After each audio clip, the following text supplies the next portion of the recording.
Welcome to Calm Mind Conversations. I'm your host, Coach Lacy, and I'm here with my partner in wellness, Dr. Terra. Today, we're going to be talking about a topic that is a little bit controversial, going from a vegan diet to a carnivore diet. Some people might see these two diets as complete opposites, but is it possible to make the switch? What are the risks and the benefits of doing so? We're going to dive into those questions and more today.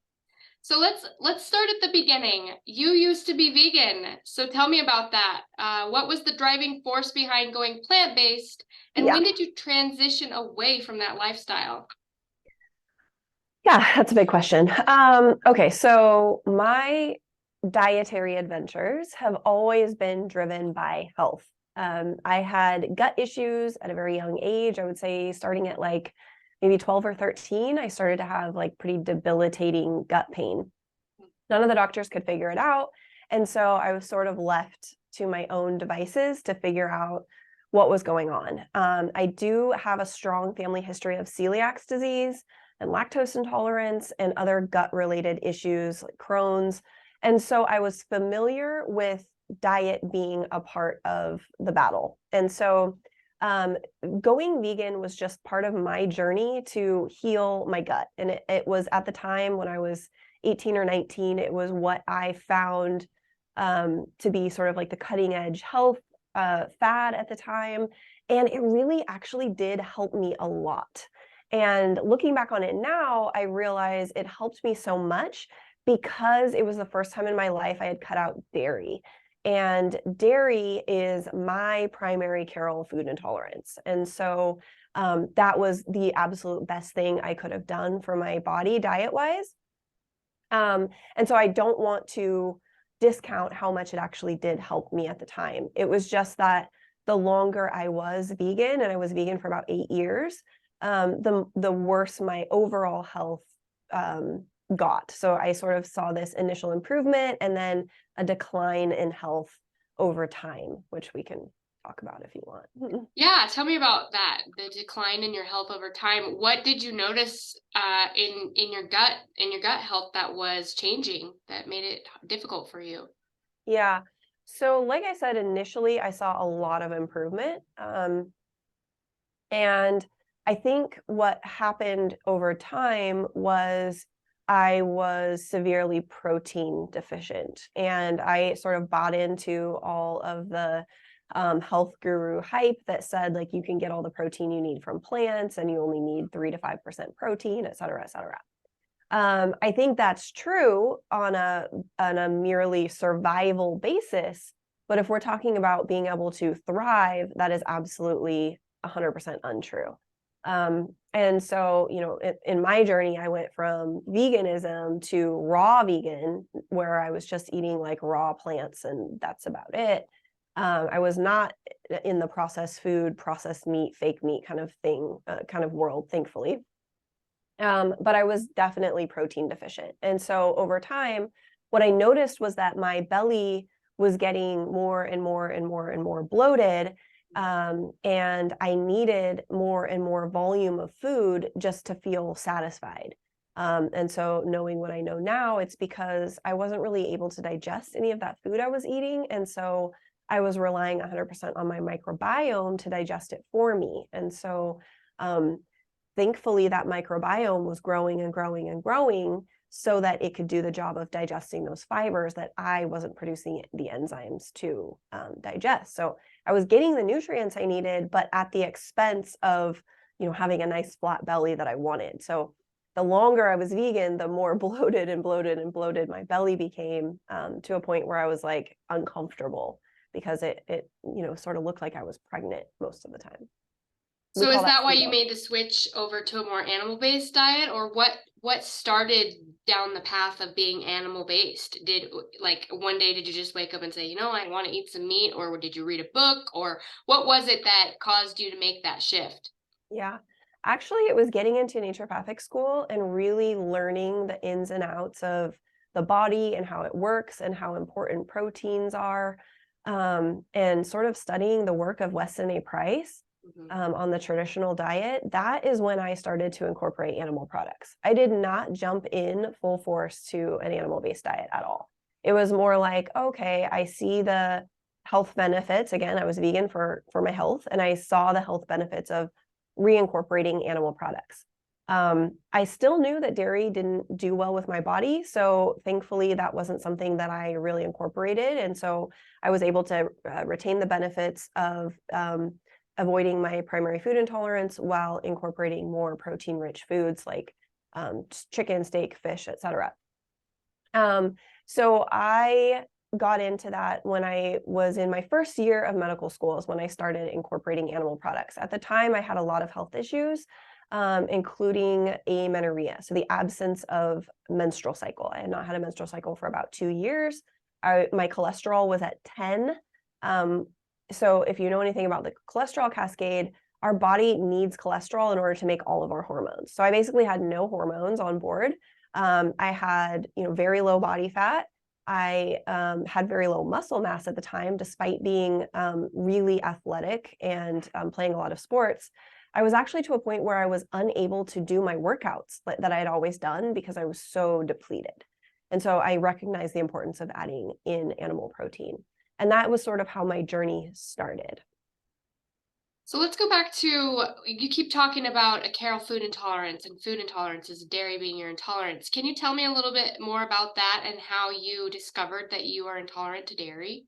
Yeah. So in school, we learned about food sensitivities, and I went to a naturopathic doctor and I had my food sensitivities run, and that is an IgG or IgM or IgA evaluation. So it's an immunoglobulin evaluation to see what immunoglobulins your body is producing against foods. So basically an immune response against foods.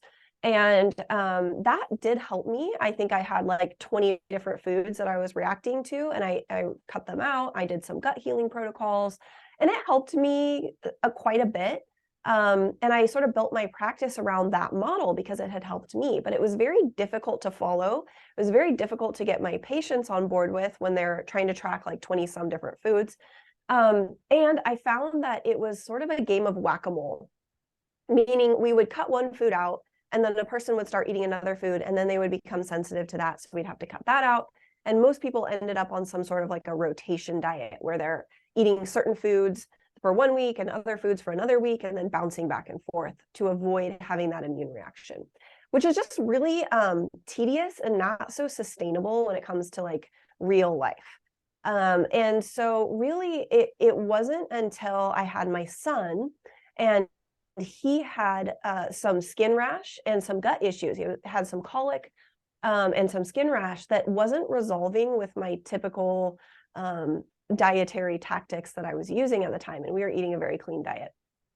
Were you eating meat at this time? I was eating meat, yeah. I wasn't animal based, but I was eating a fair amount of meat. I had actually started eating dairy a little bit too during my pregnancy because I was craving it. And at the time I didn't know that I was dairy intolerant. I just knew that like some types of it I didn't digest very well. So I had introduced dairy. So I cut dairy out, and Mason's rash did heal a little bit, but it was still somewhat there. And I had a friend who did Carol intolerance evaluations. And so I thought, okay, well, this is something I haven't explored yet. I knew she was getting really great results with her clients. And so I went and took the class.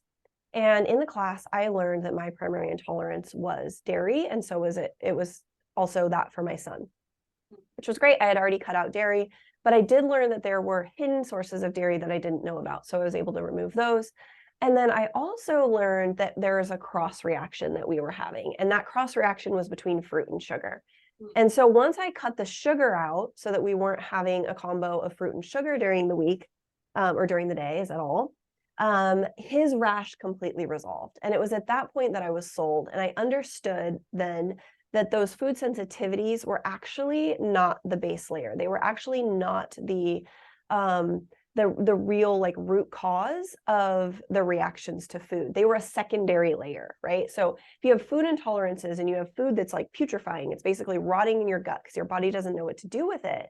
It manifests in having a leaky gut, right? So then you start having proteins that are seeping through into the bloodstream. And that's when you have those secondary food sensitivities or food allergies that start popping up. And so what I realized through working on myself and my family, and then later on patients, was that if we could remove the food intolerances first and foremost, all the food sensitivities resolved themselves, and I no longer needed to do any of those sorts of testings. So are you able to eat dairy now that it's been resolved, or are you still staying away from it? No, so dairy is my primary intolerance, and basically my body will never know how to digest that. So for the rest of forever, I will be avoiding dairy. Now, I say that, and also I know that the body is very resilient. And if we are in sort of an idyllic state, so I tell my patients and my clients, if you can go live on an island and have zero stress and worry in the world, and you're just kind of cruising through life and you're eating whole foods and everything is sort of like hunky dory, I could probably get away with digesting dairy, or I could probably get away with eating dairy. My body still wouldn't really absorb it, but it wouldn't cause such a huge reaction as it does when I'm living in the real world with environmental toxins and stressors and all of these other factors that contribute to having sort of like difficulty or a total body burden that's a little bit elevated. So yes, for all intents and purposes, for realistic reasons, I will never again eat dairy. And if I do, then I know how it'll affect my body, and I'll just have to be willing to suffer the consequences. Wow, that's a lot to digest there. So going back to your animal-based diet and making those changes, you said you were bloated a lot. Why do you think that is? Was it because of the leaky gut syndrome that you were bloated, or did that come later, or was there something else going on when you had the vegan diet? To where you were bloated, and if people are on a vegan plant-based diet, if they're bloated, is there something that they can look for to know that they might have leaky gut or something like that? Yeah. So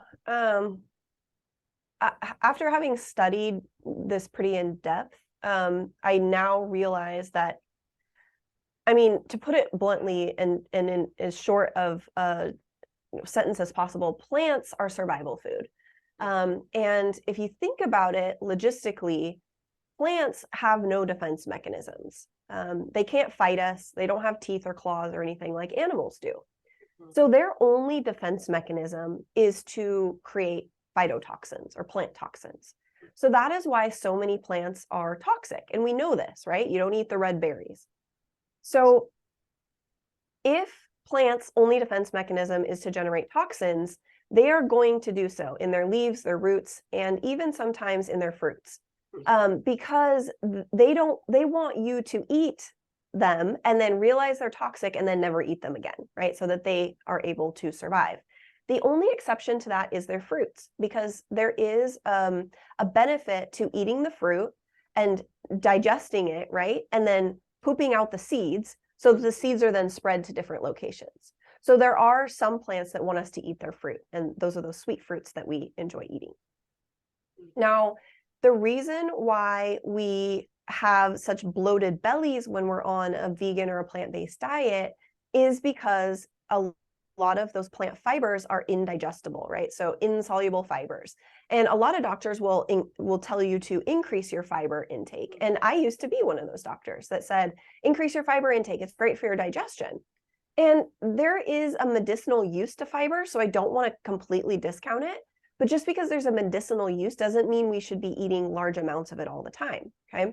So when we take in that fiber, we can't digest it. But the gut flora that we have in our belly can digest it, and it will try to break it down and give us as many nutrients as possible out of that. The rest of it will just sort of be that bulk that gets pushed through into our stool.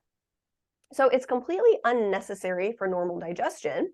And in fact, it can actually worsen things like constipation. So there's this big, huge, widely believed myth of we need fiber for a healthy stool. And that's just untrue. So if someone is suffering with constipation and you give them more fiber, the studies do not show that that improves their passage of stool. All it does is increase the volume of stool. And I don't know if you've ever been constipated, but if you're constipated, you definitely don't want bigger, larger, more voluminous stools, right? Because that's not going to help you get them out any more efficiently. So there's a whole different way we can go about treating constipation that doesn't have anything to do with fiber. So, but I did say that there was a medicinal use to fiber, right? So we do want to have fiber on board if we have a high toxic burden and we're trying to bind those toxins and get them out of the body. So there are things we can use like fiber, like psyllium husks or flax seeds, or even like broccoli fibers. But we can also use things like charcoal and clay and zeolite and things like that. So there are lots of different ways we can go about detoxing the body in a medicinal sense if that's something we need. We don't necessarily need to eat a ton of vegetables all the time, and because it will lead to an increase in our microbiome, which will lead to more volume in our intestines, which then leads to bloating.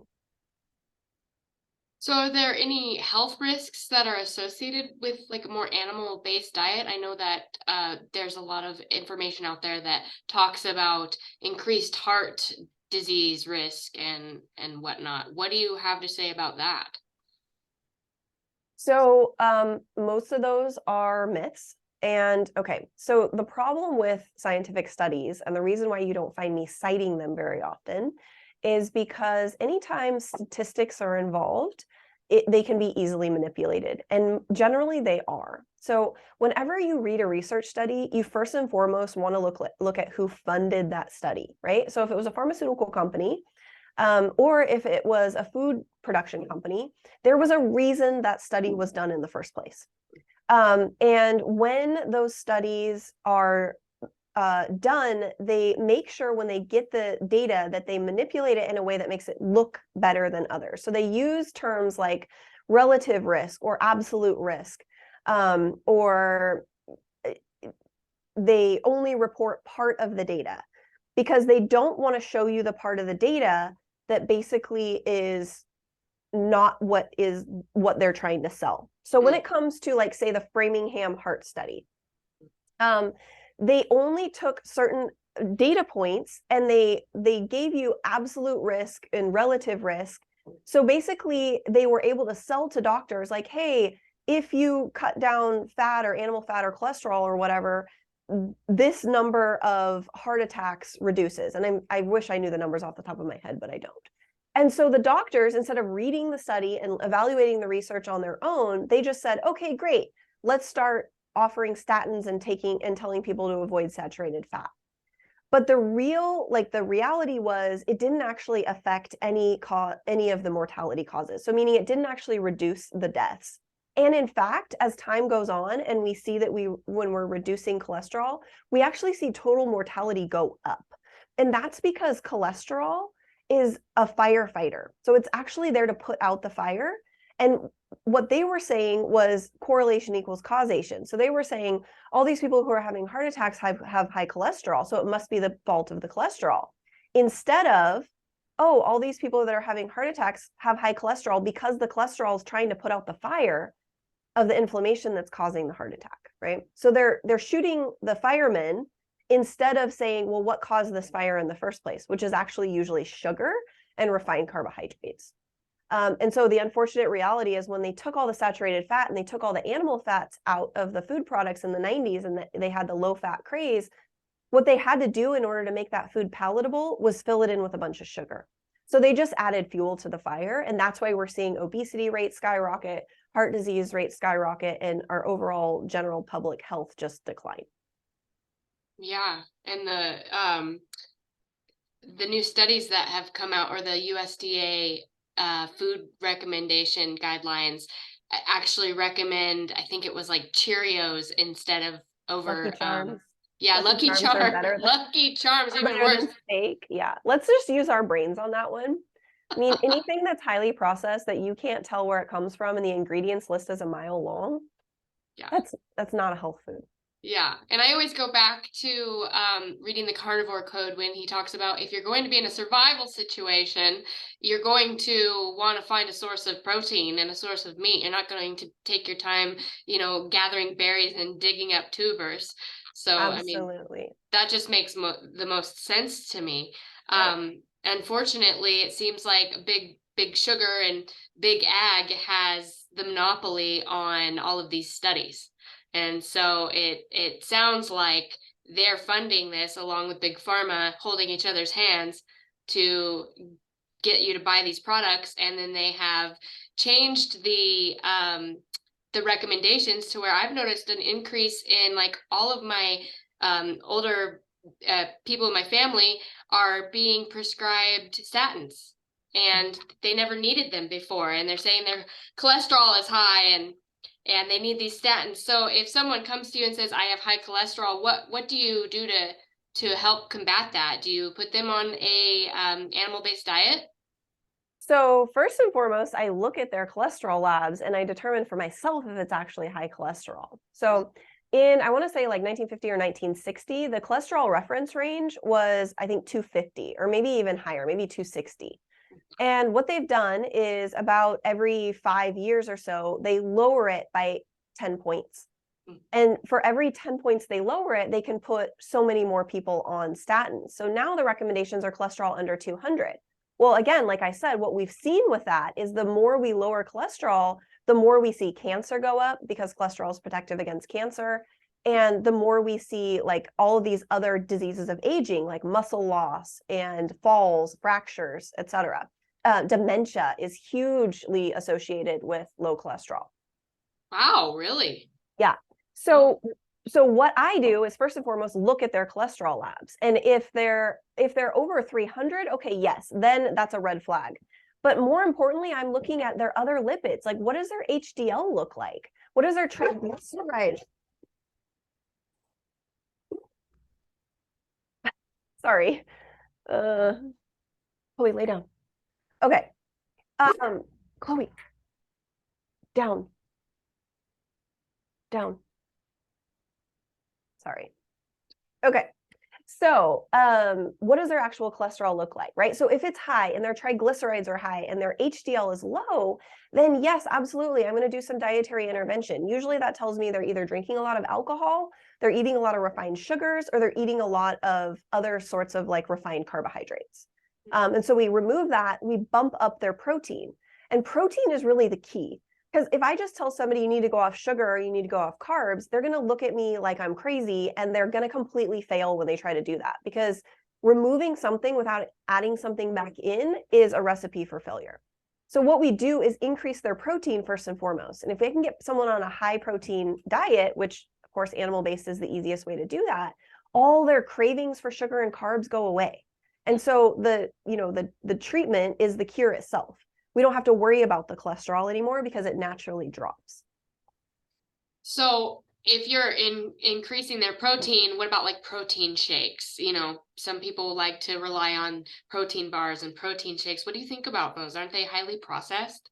Yeah, absolutely. I always prefer eating real food because there's a mechanism, like the chewing mechanism. One reason we have so many dental issues now and sinus problems is because we don't chew enough. All of our food is so processed and soft that we don't actually have to use our jaws, which makes our palate, it protrudes forward and we become mouth breathers and we have sleep apnea and all these other issues that occur simply because we're not chewing enough. So I would much prefer someone to sit down and eat a steak than to drink a protein shake. But there's also the reality that we live in a world that's very fast paced, and a lot of people are working 12 or 14 hours, or they don't have time to sit and eat. And so that's an issue in and of itself. But I would always say, like, getting the protein in is more important than the form that it comes in. So if someone is like, say, a teacher or a nurse or a doctor or something where they're not able to sit and actually chew food, I would rather them have a protein shake that's a clean animal-based protein, like beef protein or even collagen, which is maybe not a complete source of protein, but it can be additive to a animal-based diet, than having them not get enough protein at all and maybe do something else like a juice or something that is just more sugar in there. Yeah, there's a lot of detoxes out there that want you to drink green juice and stuff. So that's probably not in your best interest if you're actually wanting to detox from like heavy metals or chemicals, right? I mean, that seems like it would be counterproductive. Yeah. The idea behind that is that it's giving your digestive tract a rest. But in reality, what it's doing is spiking your blood sugar, crashing your blood sugar, spiking your blood sugar, crashing your blood sugar. So if you really want to give your digestive system a rest, the best thing to do is fast, like a total water fast, or maybe a bone broth fast, because with bone broth, you're getting minerals, you're getting collagen, you're getting certain types of protein, you're getting lots of electrolytes. So I would much prefer a bone broth fast to a veggie juice fast, or just eat meat, right? So you can do sort of like a carnivore reset, which is what I usually like to recommend with my clients. So they're just eating meat, maybe a little bit of fruit, if dairy, if they tolerate it, eggs, if they tolerate it, maybe a little tiny bit of honey here and there to supplement carbohydrates if you're really highly active. But that way you're getting all of the essential nutrients and none of the excess sort of phytotoxin gunk that really clogs up our diet. So how long would you do a carnivore reset? That sounds pretty interesting. Yeah, it depends on the person. I would say the minimum amount of time would be a week, because a week could get you seeing the benefits, right? So you'd be able to see, okay, there's improvement in inflammation. Maybe I've lost some water weight. I'm sleeping better at night. I'm not having those hangry emotional crashes in the afternoon. I'm no longer craving sugar. It's enough for you to see the benefits so that you decide if you want to stick with it or not. So what if you're still having gastrointestinal problems? What if you're still having the bloating and the inflammation while you're doing a carnivore reset? Could it be that you have a food intolerance? It could absolutely be that you have a food intolerance. So there's like 60 to 80% of people have some form of a dairy intolerance. And so I think the reason why a carnivore diet or an animal-based diet doesn't work for everybody is because they're not considering their own individual intolerances within that carnivore diet. So dairy is definitely the number one culprit. And so if you already know you don't tolerate dairy well, it's best to just avoid that and stick with just meat and fruit, maybe a little bit of honey and eggs. Or like if you know you don't tolerate eggs, avoid those. There's also 20% of people that are fruit intolerant. And so if you're on this carnivore diet and you're getting your carbs primarily from fruit and you're not seeing good results, you might need to remove fruit. And of course, the best way to find this out would just simply be to get a Carroll food intolerance evaluation for yourself. I think if everyone in the world could do that, we would have so much less disease on our hands. Don't you provide one of those? You can just get that online, order that online from your office. Is that right? Yes, we started doing that. We started offering it online. So you don't have to establish care as a patient. You can just order your kit. It is part of a mini program. And the reason for that is I found that it can be a little bit difficult to implement on your own if you don't have a support network to help you. So within the program, you get the evaluation, you get all of our cheat sheets, you get access to a database where you can search for foods that are safe, that have been tested. You get access to meal planning so that you know that you have recipes and everything. Basically, it's fail proof. So there's no chance of you not succeeding on this. And then also I do a bi-weekly Q&A to answer any extra questions that come up, because I want to make sure that if I'm providing this service, that I'm at least giving you the opportunity to navigate any roadblocks that you might be having. Nice. That's pretty comprehensive, but isn't it a blood test? So it's a blood spot. So basically we mail the kit out, you prick your finger, you put a spot of blood on there, you mail it back, and that's all it takes. So it's not actually a lab test. It's more of, it's an evaluation is the best way I can describe it. Yeah, it's actually more of an energetic type test. I'm not using pendulums or anything like that. It is an actual machine that's testing or evaluating, but it's not like a lab test where I'm running the blood through. So it's more like a proprietary technique. Yes. Okay, cool. That sounds really interesting. So I have like one or two more questions and then we'll wrap up. I was going to ask you, what is the difference between a carnivore and a keto diet? I mean, I know the keto diet was pretty hot a couple of years ago. A lot of people did it. I know that when I did it, I actually got more bloated and felt worse. And come to find out it was because I had a dairy food intolerance. Yeah. So can you tell me the difference a little bit between the carnivore reset and a keto diet? Yeah, absolutely. So a keto diet, the whole principle behind a keto diet is that you're removing almost all carbs. So you're switching your body from burning carbohydrates or glucose as your primary fuel to running on ketones, which are basically a breakdown of fat synthesis, or fat metabolism, not fat synthesis. And so the idea is that you switch into fat burning mode so that you start burning more fat. The problem is there are certain organs of the body that have to run on glucose no matter what. So your body's always making glucose. I also find that a ketogenic diet is not super sustainable for the long term for most people. Now, if you have cancer or if you have epilepsy, a ketogenic diet may be just the ticket to help you heal from that. But in most cases, it's not super sustainable. And I find that after 2 or 3 months, people actually start to feel worse on a ketogenic diet. So an animal-based diet is going to give you the same benefits of the high protein, and it's going to reduce your carbohydrate spikes and crashes, your blood sugar spikes and crashes, but it's not going to totally deplete you of all your carbohydrates. So you're still going to have those carbohydrate sources coming from dairy, if you tolerate that, from honey, and from fruit, so that you can still fuel your workouts, you can still fuel your serotonin and melatonin system so that your sleep can still be okay. And for most people, I think that's going to be a little bit more sustainable, and you're going to see better long-term results than on a ketogenic diet. Yeah, I know for myself, I've done pretty much every diet under the sun as well, and I have to say a more animal-based diet has been the ticket for me. I don't have cravings. I'm lifting really heavy in the gym. I feel great. I don't have that midday crash. I actually feel the best that I've ever felt. And it's surprising to me because I went to school, a nutritionist school, and they did not tell us to eat 120 grams of protein. I'll tell you that, which is what we're supposed to be eating, which is kind of high. That's kind of a lot. I mean, Yeah. so my last question would be, how do you get that much protein in each day? Do you just strictly meat or what? Yeah. So what I advise is to prioritize your protein, and then anything else you eat is bonus points. And so if you do that, what you'll find is that you don't have a lot of extra room, just like you said. You're full, you're satisfied, you don't have cravings. And so suddenly all that extra stuff, those snackies that you were eating, the chips, the crackers, the pretzels, the midnight ice cream, all that stuff, like you no longer want it or need it because you have had protein for breakfast, lunch, and dinner.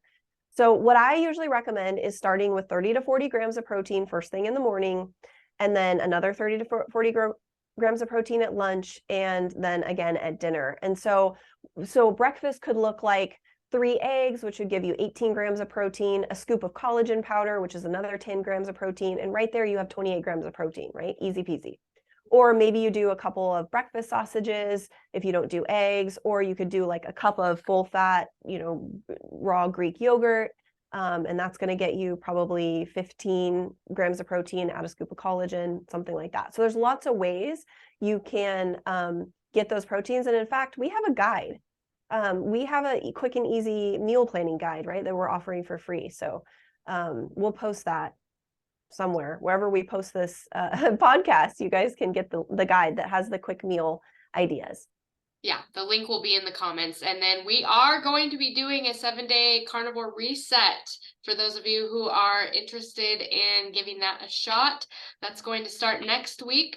If you're in the Happy Gut Hub, that is where we will be running this carnivore reset, and we will have information for you to sign up. If you're not in there, go on to Facebook, find us on the Happy Gut Hub, and you'll be able to sign up for that.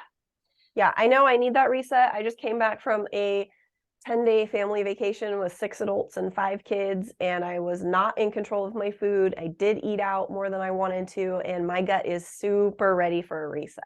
So I'm excited to host that. Yeah, I'm excited to partake in that. I'm ready for a reset as well. I have one last question and then we'll wrap it up. You had mentioned that collagen was not a complete protein. Can you elaborate a little bit in just on that real quick? Sure. So there are different forms of protein in the body, and collagen makes up, well, there's lots of different types of collagen in the body, and it makes up your skin, your connective tissue, your tendons, your ligaments, fingernails, hair. Those are all sort of different types of collagen, or they're derivatives of it. And so we need those types of protein, but we also need the types of protein that are messengers. So everything that gets carried, so like transferrin, right? So it carries our ferritin around in our blood. That's a protein. We have, all of the sex hormone binding globulins that carry our sex hormones from place to place. So anything that's a transporter, that's also a protein. And then we also have our muscles, right? And they are proteins. So they all are derived of different sets of amino acids. And when we're talking about collagen, it does not contain all of the essential amino acids. So essential amino acids are ones that our body cannot produce on its own. So we have to consume them in our diet. And our collagen, when we eat strictly collagen, it is deficient of, I believe, one or sometimes two of the essential amino acids. And so it will not be like if you are, let's say, mostly vegetarian, but you're just supplementing with collagen, you are not going to get all the protein you need. So I think of it as extra, as in like I'm still going to eat meat every day. I'm going to eat meat and eggs every day.